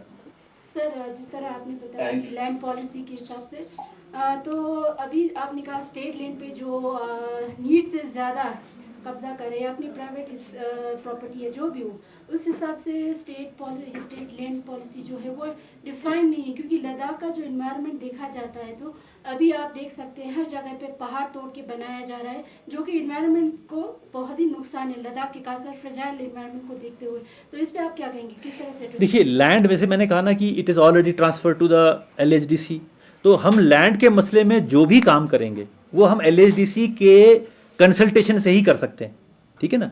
तो इसीलिए प्लानिंग जरूरी है, इसीलिए अर्बन डेवलपमेंट अथॉरिटी होना जरूरी है। क्योंकि हमारे यहाँ बिल्डिंग बाय लॉज बन गए, आपने जो कहा मैं भी वो मानता हूँ। एक नैरो सी जगह है हमारे यहाँ पे जिससे कि हम चोगलामसर या इस लेह से बाहर निकलते हैं। आप देख रहे होंगे उसके लेफ्ट साइड पे कितना मैसिव कंस्ट्रक्शन हो रहा है। कल को वहाँ गाड़ियाँ खड़ी हो जाएंगी तो सारा ट्रैफिक रुक जाएगा। हम भी देख रहे हैं, आप भी देख रहे हैं, सब देख रहे हैं। मगर क्योंकि लैंड मैटर जो है हमारे पास हम कंसल्टेशन से कर सकते हैं। दूसरा, हमारे जो बिल्डिंग बाय लॉज बने हैं उन बिल्डिंग बाय लॉज को भी हम इंप्लीमेंट जो कर रहे हैं वो अर्बन डेवलपमेंट अथॉरिटी के थ्रू करते हैं। तो हम यही स्ट्रेंथन करने की कोशिश कर रहे हैं कि हमारी अपनी अर्बन डेवलपमेंट अथॉरिटी हो, बिल्डिंग बाय लॉज को इंप्लीमेंट किया जाए, उनको स्ट्रेंथन करने की जरूरत है, उसमें खिलाफ वर्जी अफसर लगाने की जरूरत है, उसमें और जो है एनफोर्समेंट विंग बनाने की जरूरत है, वो किया जाए ताकि हम लेह और कारगिल को मॉडल सिटीज बनाएं, प्लान्ड सिटीज बनाएं। क्योंकि जब भी कोई बाहर का आदमी आपकी सिटी में आता है, पहले वो देखता है आपकी सड़क कितनी चौड़ी है, फिर वो देखता है कि आपके यहाँ म्यूनिसिपल वेस्ट कैसा चल रहा है, गंदगी ढेर तो नहीं है। तो बहुत सारे लोग जो मुझे ये कहते हैं जब वो आते हैं, कहते हैं जी लेह बहुत साफ सुथरा है, क्योंकि यहाँ हमने म्यूनिसिपल सॉलिड वेस्ट का सिस्टम बहुत अच्छा किया हुआ है। आपके घर घर से जो है म्यूनिसिपल सॉलिड वेस्ट कलेक्ट हो रहा है। वही हम काम करगिल में करने जा रहे हैं, वहाँ पे वो म्यूनिसिपल सॉलिड वेस्ट प्लांट नहीं था, अब वहाँ पे भी वो प्लांट बन चुका है, वहाँ भी ये काम शुरू हो रहा है। तो शहर में गंदगी, शहर में पानी की अवेलेबिलिटी, बिजली की अवेलेबिलिटी, डेवलपमेंट, अगर कोई घर बन रहा है, मान लीजिए अगर आपने पहाड़ी पे ऊपर बना दिया, अगर आग लग जाएगी तो क्या करोगे? मैंने देखा कि यहाँ पे पहाड़ पे इतने ऊपर है कि वहां तो आदमी पहुंच ही नहीं सकता। फिलहाल अगर कोई छोटी सी कोई इंसिडेंट भी हो जाए, आदमी बीमार हो जाए, हार्ट अटैक आ जाए, नीचे कैसे लाओगे रात को? तो ये सब चीजें जो है हमें, तभी तो हम कहते हैं कि प्लान तरीके से हो, क्योंकि हर वक्त किसी के साथ भी कुछ भी हो सकता है। इसलिए हाउस शुड बी प्लान्ड, उसके घर में सड़क होनी चाहिए जहाँ गाड़ी जा सके, फायर टेंडर जा सके, एम्बुलेंस जा सके, वहाँ म्यूनिसिपल सॉलिड वेस्ट का ट्रक जा सके, वहाँ से रिफ्यूज कलेक्शन हो सके। तो इसीलिए प्लानिंग इसलिए हर सिटी में की जाती है। और क्योंकि हमारी एक बहुत यूटी, एक नेसेंट यूटी है, 4 साल 5 साल पुरानी है। तो ये सब चीज़ें जो है आस्ता आस्ता हम इसको एस्टेब्लिश कर रहे हैं in consultation with the and active collaboration with the councils. Enayat Ali sir Kargil से। हाँ बताएं प्लीज। जी। कारगिल में जो इंजीनियरिंग कॉलेज प्लान था सर, उसका क्या स्टेटस है सर? देखिए, कारगिल में इंजीनियरिंग कॉलेज का होना बहुत ज़रूरी है। सांकू में खासकर जो हमारा टेम्परेरी डिग्री कॉलेज बना हुआ है, मुझे ये खास मालूम हुआ है कि वहाँ बच्चियाँ पढ़ती ज़्यादा, मतलब वहाँ पे मेरे ख्याल में 80% जो है वो स्ट्रेंथ जो है वो वुमेन की है। तो हमने गवर्नमेंट ऑफ इंडिया को पहले उन्होंने रिजेक्ट कर दिया। उन्होंने कहा भाई आपने बहुत सारे डिग्री कॉलेज बना लिए हैं। उन्होंने पहले उसका डेटा ले लिया, द्रास का डेटा ले लिया, और 3-4 जो हमारे जो नए, उन्होंने कहा यहाँ तो 10-10 बच्चे भी नहीं है, 5-5 बच्चे भी, डिग्री कॉलेज तो हमारे क्वालिफाई नहीं करता। कुछ तो स्ट्रेंथ होनी चाहिए, कुछ तो उसका एरिया होना चाहिए। इतने हाई स्कूल हैं, इतने हाई सेकेंडरी हैं, इतने मिडिल स्कूल हैं। तो वो कहने लगे कि ये जो है क्वालिफाई नहीं करता है। तो फिर हमने कहा कि भाई वो ठीक है, क्वालिफाई नहीं करता, मगर यहाँ तो वुमेन आप डिग्री कॉलेज दे दो हमें। अब उस पर बात चल रही है। तो हम we are very hopeful, we are pursuing with the government of India कि आप जो है पॉपुलेशन क्राइटेरिया लद्दाख में नहीं लगा सकते। लद्दाख 60,000 स्क्वायर किलोमीटर में फैला हुआ एरिया है, जिसमें सिर्फ 3 लाख लोग रहते हैं। यहाँ पे 1 स्क्वायर किलोमीटर के ऊपर 3 लोग रहते हैं। तो अगर आप 3 लोग के हिसाब से अगर आप कहेंगे कि यहाँ पे अस्पताल होना चाहिए, वो नहीं होना चाहिए क्योंकि पॉपुलेशन कम है, तो वो नहीं चलेगा। यहाँ पे आपको एरिया डिस्टेंस देखना पड़ेगा। हमने जो नए डिस्ट्रिक्ट भी बनाए, तो क्यों बनाए? पॉपुलेशन के हिसाब से नहीं बनाए, डिस्टेंस के हिसाब से बनाए। डिस्टेंस इसलिए बनाए हैं कि मान लीजिए अगर मैं करगियाक में रहता हूँ, करगियाक से मुझे करगिल आना डीसी से मिलने 300 किलोमीटर का रास्ता है। मुझे अगर थांग से या तुर्तुक में जो गांव है हमारा, लास्ट जो गांव है, अगर मुझे वहां से लेह आना है तो 250 किलोमीटर की 300 किलोमीटर चलना पड़ेगा। तो इसीलिए हम ये कहते हैं कि लद्दाख की डेवलपमेंट में पॉपुलेशन क्राइटेरिया नहीं हो सकती। लद्दाख की डेवलपमेंट में डिस्टेंस और ज्योग्राफी जो है वो क्राइटेरिया है। तो इसलिए हमारी पूरी कोशिश है कि ये गवर्नमेंट ऑफ इंडिया में हम कन्विंस कर पाएंगे, और हम जो है वहाँ का डिग्री कॉलेज जो है वो हमारे लिए सैंक्शन फ्यूचर में हो जाएगा।